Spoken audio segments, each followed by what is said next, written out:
Roger, I appreciate the opportunity we have to get together. I don't know if there's something we have or not that'll help you, but I'll go through the areas we work in, areas such as increasing cash flow, decreasing debt, reducing taxes. We also specialize in life insurance and annuities and how they can possibly shave years off your potential retirement date. After that, if there's an interest on your part, I'll gather some information and we'll get back at another point and go through some specifics. So for today, there's nothing to buy, just sit back and relax.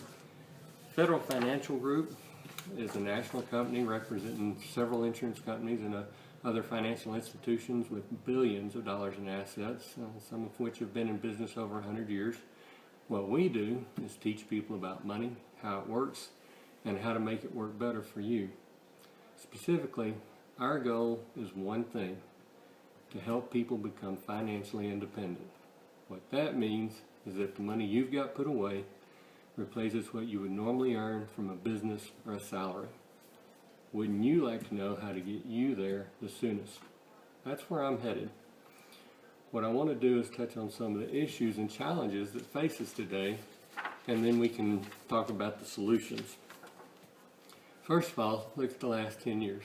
Incomes have risen, yes, but living expenses keep going up and up. For many Americans, there's no real way that incomes have kept up with housing or a lot of other things. So what happens is people tend to get into debt, a lack of security sets in, poor saving habits ensue, and that creates some real problems. Now this is my point. Out of 100 people turning 65 today, only 4 are financially secure with incomes of $35,000 or more. Only 4. The other 96 are not. Now, what is their situation? Well, 1, many rely on family. 2, many rely on charity. Or 3, and this is perhaps the majority of them, they are still working. For example, look at all the seniors working at Walmart. Now, the other day, I was grabbing some lunch at Wendy's, and you know how they'll have older people working there, wiping tables and cleaning up, that sort of thing. It was about 2 in the afternoon. I was eating a chicken sandwich, and there was an older lady working there. I mean, she's pretty old, 78, 80 years old. Now, the corner of my eye, I noticed her down on one knee, scraping gum off the floor. You know, that's not her hobby. She's out of money. And that's exactly the problem, and it's getting worse because we're living longer and longer. I guarantee you that when she was our age, she wasn't thinking that she'd be doing that at her age. Now, here are the solutions. What we do is work in key areas involving 7 steps to help build your financial future. We weave these steps together to help people increase cash flow, get out of debt, reduce taxes, and retire as soon as possible, if desired. The goal here is to obtain financial independence much quicker. So what I'm going to do is rip through these real quick. Stop me if you have a question, but keep in mind the specific areas that you have the biggest need in or priority, and then we can develop a strategy later on. Step 1 is to inspect what you expect.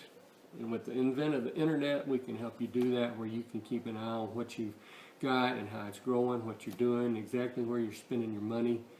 Because part of understanding how money works and how to make it work better for you is knowing where your money goes. We will introduce you to a tool where you can track your earnings and expenditures so that you can truly inspect what you expect. The goal here is to free up extra money you didn't know you had.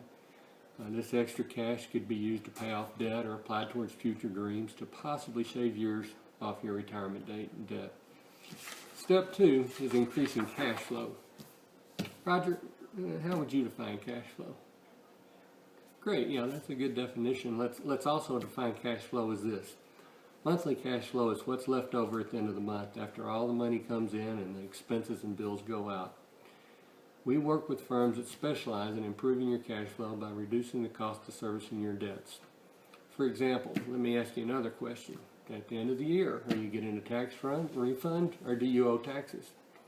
It's interesting you say that, because a recent client of ours said that he usually gets about $2,500 to $3,000 back each year. And I said, so what you're telling me is that you're paying the government to keep your money for a little over a year and then allowing them to give it back to you with 0% interest? He said, yeah, that doesn't make much sense, does it? And you know what? It doesn't. There are ways to take that money as it's being earned and put it back into your budget to earn more money for you instead of the government. What we do in step 3 is help people eliminate debt. We use 2 plans that help people eliminate their debt.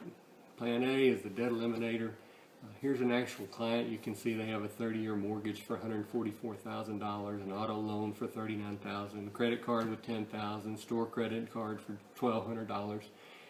If they paid everything according to their current plan, they'll be out of debt in 28.6 years. By following the debt eliminator plan, they will be out of debt in 13.1 years. If they have the same debt, they make the same total monthly payment, and there is no refinancing involved, but they are debt-free in 13.1 years, including their mortgage. If they continue to make the same payments, but now make it to themselves, instead of just being out of debt in 26.8 years, they will be out of debt and possibly have up to $500,000 in savings for retirement. Now, in a few minutes, if you'd like, I'll be happy to gather some information, and when we get back together, I'll bring you back your own personalized debt eliminator plan, specifically designed for you. So if we can help you get out of debt years sooner than you otherwise would have been, without changing your total monthly payments, would that be of interest to you? Yeah, I find a lot of people are interested in that.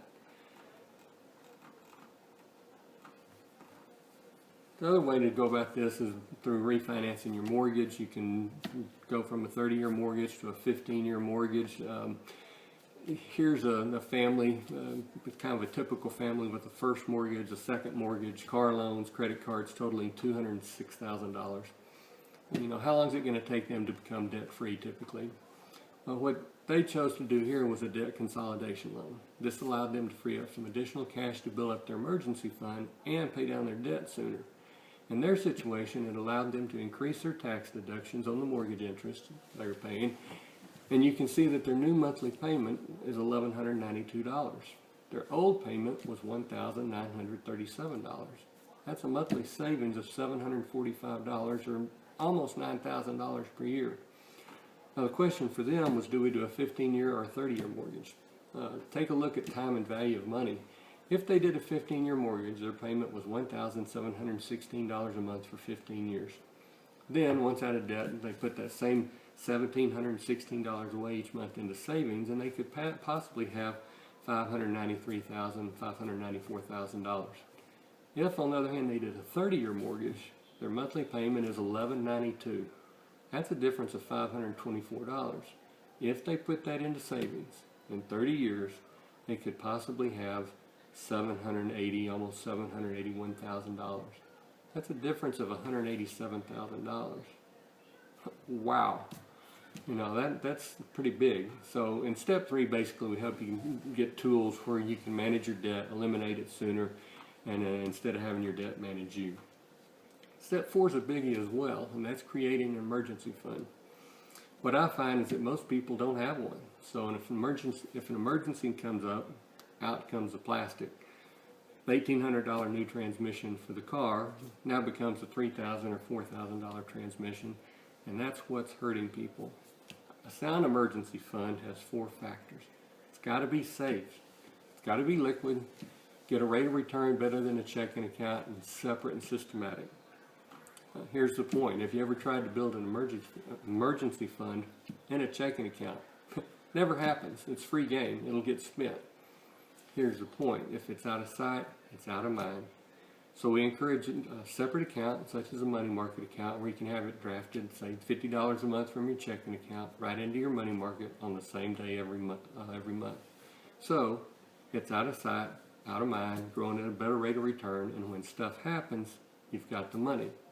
Not only keeps your credit card balances at 0, it also helps prevent you from dipping into your retirement savings as well, and avoiding the 10% tax penalty for digging into that retirement money. It's powerful and it works. Step 5 is life insurance. You know, utilizing life insurance to provide proper protection against loss of life, which leads to loss of income. You know, it's pretty devastating where mom and dad have 3 kids and then dad is suddenly gone. Something happens, it's devastating, and once dad is gone, so is his income. Have you ever had that happen to a friend or somebody you know before? Now who's going to pay the mortgage, the food, the light bill? That's really devastating, right? Well, part of a good financial plan is proper insurance to replace income, and it also sets up an immediate estate. Here we do things a little bit different. We look at a person's financial needs and bring back options that will save people money while increasing their cash flow, helping them get set up with a proper amount of life insurance. Now, step 6 is the biggest one. Step 6 is building a long-term savings. Now, there are two elements at play here.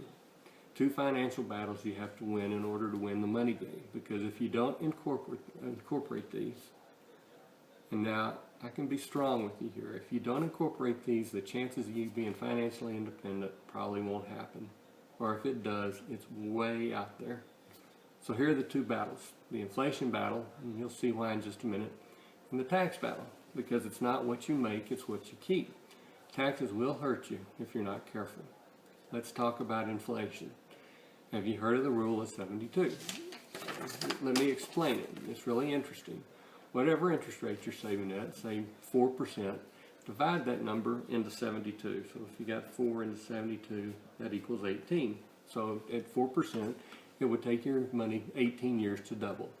You know, here's an example. Let's say you have $100 at 4% interest. In 18 years, it's going to be what? $200, right? Okay, so in another 18 years, that $200 will be what? $400, right?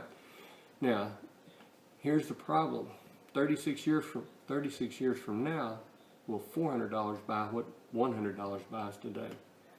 Keep in mind, inflation has averaged 3% from 1926 through current days. That's inflation.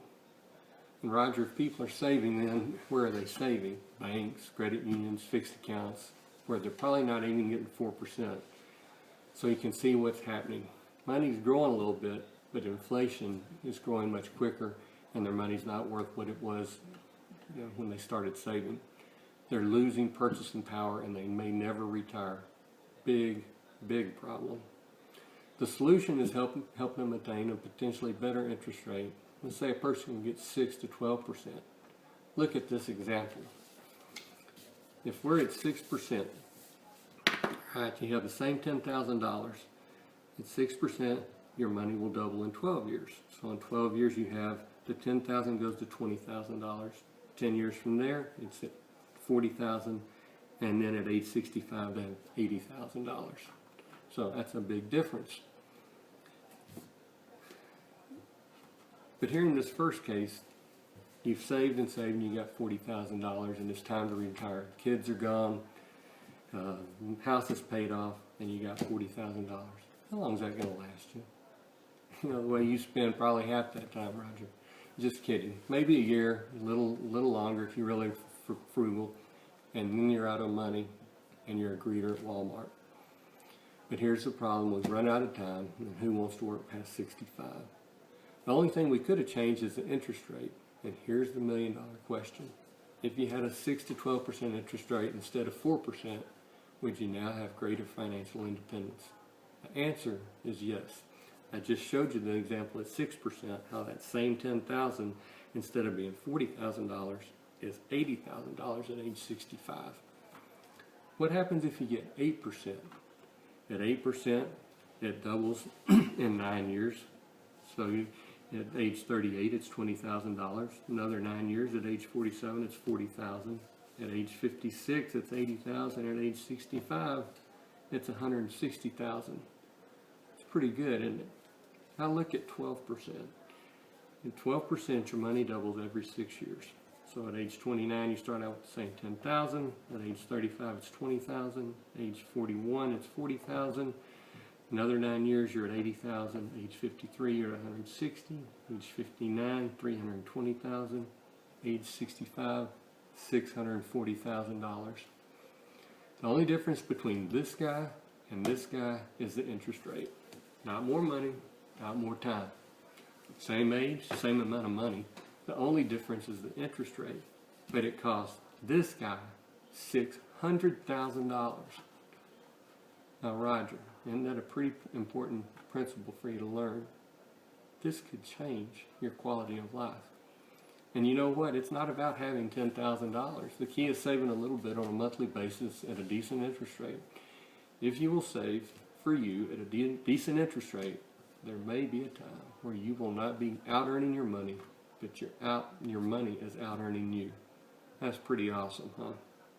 So, $1,000,000 question is, where can I get a decent rate of return, but yet have a protection of my principal, where you're actually guaranteed not to lose money?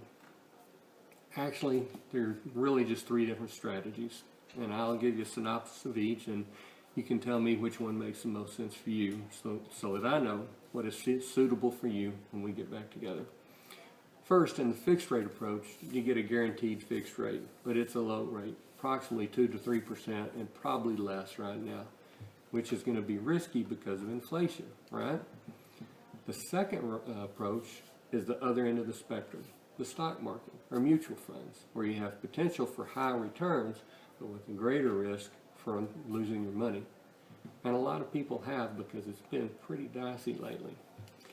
The third way is the index strategy, where all the principal you save is protected, all the interest is also protected so you don't lose money, and all the interest is linked to what the S&P 500 index does, which for the past 25 years has averaged almost 10% a year. Of course, past performance is not a guarantee of future performance, but of those 3, which makes the most sense for you?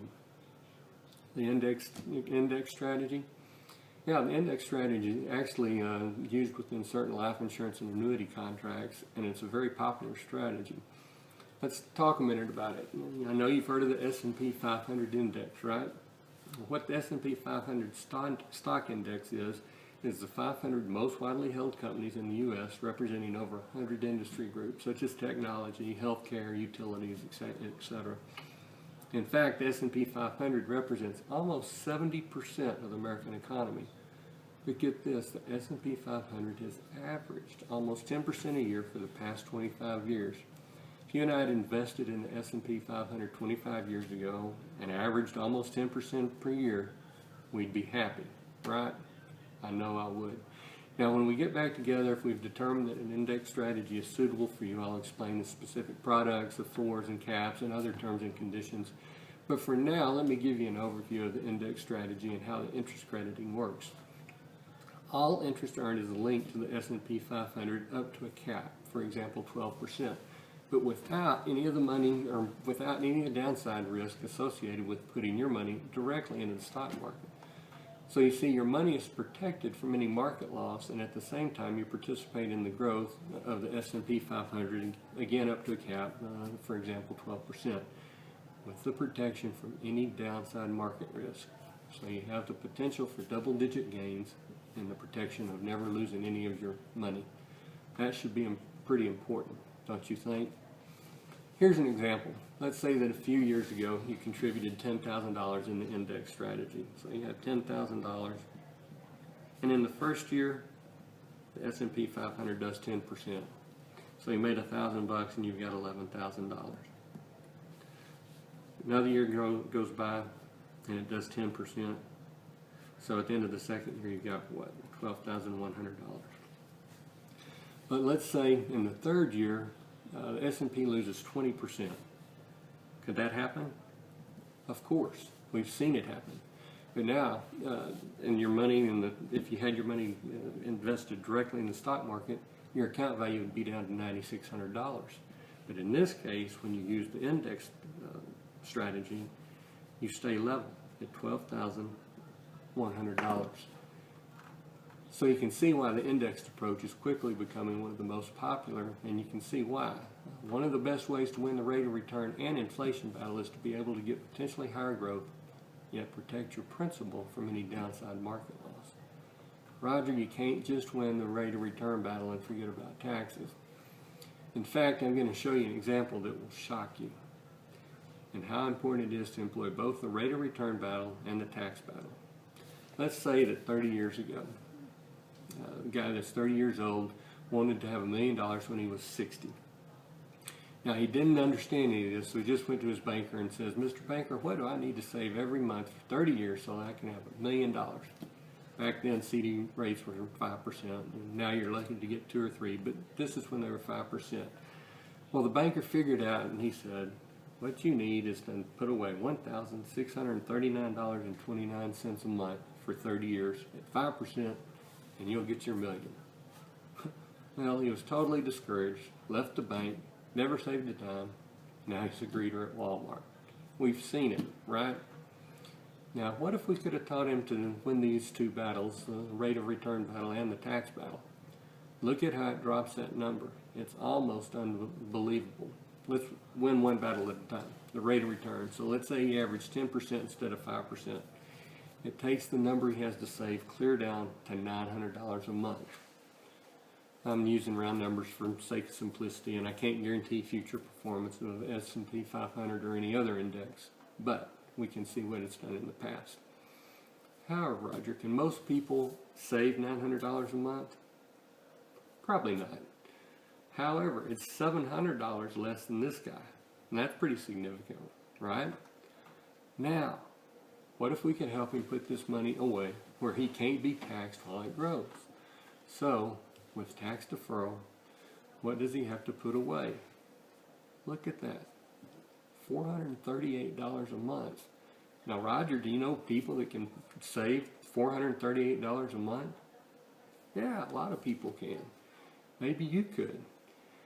To a lot of people, that's not a big deal. See, it's not so much putting away a ton, it's about putting away what you can at a decent rate, reducing taxes, and avoiding loss of principal.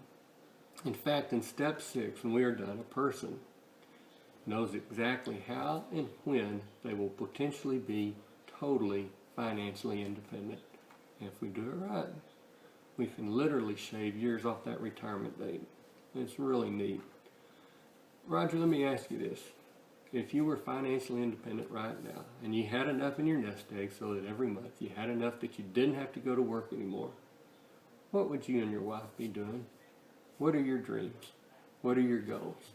What would you be doing? That's great. Just think about it. If you were financially independent, you have options. And that's the point. You can do what you want, when you want, how you want. In fact, it's interesting, the other day we went through the implementation phase with a client. That's our second visit. And the wife was so excited, she gets up and says, you know what, I could go door to door asking my neighbors when they were going to be financially independent. You know, nobody would know, but I do. You know what, at that time, she and her husband became one because they knew what their dreams were and when it was going to happen. So it's exciting. That's step 6, and that's everybody's favorite step. The last step is estate planning. A lot of times you can use a trust, so upon death you can leave a legacy instead of headaches and possible tax burdens for your survivors. Trust helps you avoid probate, and it helps protect against liabilities. Also, there's the importance of having a will, a living will, a power of attorney, that type of thing. You know, you remember a while back the story of Terry Schiavo, the lady who became incapacitated and had the whole world arguing about what would happen to her or what should happen to her. Imagine how different it would have been for her and her family if she had only had a simple living will. You know, are you concerned about who will make medical, legal, and financial decisions for you? Are you concerned with who will receive your assets when you pass away, that sort of thing? We recommend you using an attorney that specializes in these areas, or you can use an alternative company that isn't a law firm but prepares simple estate plan documentation for you. If you're interested, I can get you information on that. So that's step 7. Those are the steps 7. No, those are the 7 steps. Kind of neat, aren't they? Now, let me ask you a very important question. Of these 7 steps, if you had to narrow it down to 2 that are the biggest priority in your life, between increasing cash flow, eliminating debt, developing an emergency fund, life insurance protection, building long-term financial independence, tax planning, which is critical, and estate planning, if you could only pick 2, which 2 would they be? Yeah, good choices. I hear that a lot. Let me tell you what we do. We do what's called a financial needs analysis so that we can make sure the products we offer are suitable for you. In a second, I'll ask you a few questions to help determine what your needs are, what your goals are, and dreams are. then I'll take this back to the office where we have a very sophisticated software program where we'll input your information and it will help us develop a plan of attack specific around your needs and help you to become one thing, financially independent the soonest. So it's awesome. Now, let me tell you what the cost of this is. When I come back, what I expect is hot chocolate chip cookies, fresh out of the oven, which you personally baked, and a tall, freezing cold glass of milk. I'm just kidding. You were too serious. I had to throw that out. Now, let me explain how we really get paid so you'll know. The companies you choose to link up with and help you with your specific goals pay us a referral fee or commission. So you won't be billed for our services. It's really a win-win scenario. However, the information I bring back to you will only be as accurate as the information we put in. So work with me here, because we're talking about your financial future. And if we do this right, we can potentially save years off your retirement date. Now, the first 3 or 4 questions are yes or no answers. I can't have maybe. This will help me with your short-term and midterm goals, short and midterm goals, and where we're headed. So in the next 2 to 3 years, do you plan on making any major purchases? You know, taking a vacation, new appliances, new cars, that sort of thing. Man, Roger, this is going to be awesome when we get back together in a day or two. I mean, you've got $425 we can work with. Man, when we get back together, you're going to have a crystal clear picture of how and when you can potentially be financially independent, fulfilling your dreams and goals. You're going to love it. But you're going to need to listen, and I'm going to spend some time on this because I know you're serious. So I'm going to be serious. All right? It's going to be awesome. Roger, this is going to change the quality of your life, and you're going to owe me big. Now, it's very important that we build on what we've talked about today, so we need to get back within the next 24 to 48 hours. If we have to go clear into next week, I'll have to recapitulate everything we've just covered. So we need to get back together as soon as we can, because we're talking about your life here. With that in mind, what's your schedule like tomorrow? I have a 10 o'clock in the morning or 3 o'clock tomorrow afternoon. Which would you prefer? Okay, great. 3 o'clock works great for me. I'll see you tomorrow afternoon for that. And before I leave, let me ask you a couple of important questions. If, when I come back, I can show you a plan that meets your needs in every way, that you're totally comfortable with, is there any reason why we couldn't do business? Great. And after we do business, is there any reason you wouldn't feel comfortable providing the names of 3 or 4 people that you feel could really benefit from my services in the same way that I'm going to help you? Great. Roger, I look forward to seeing you tomorrow. I'll be back here at 3 o'clock tomorrow afternoon.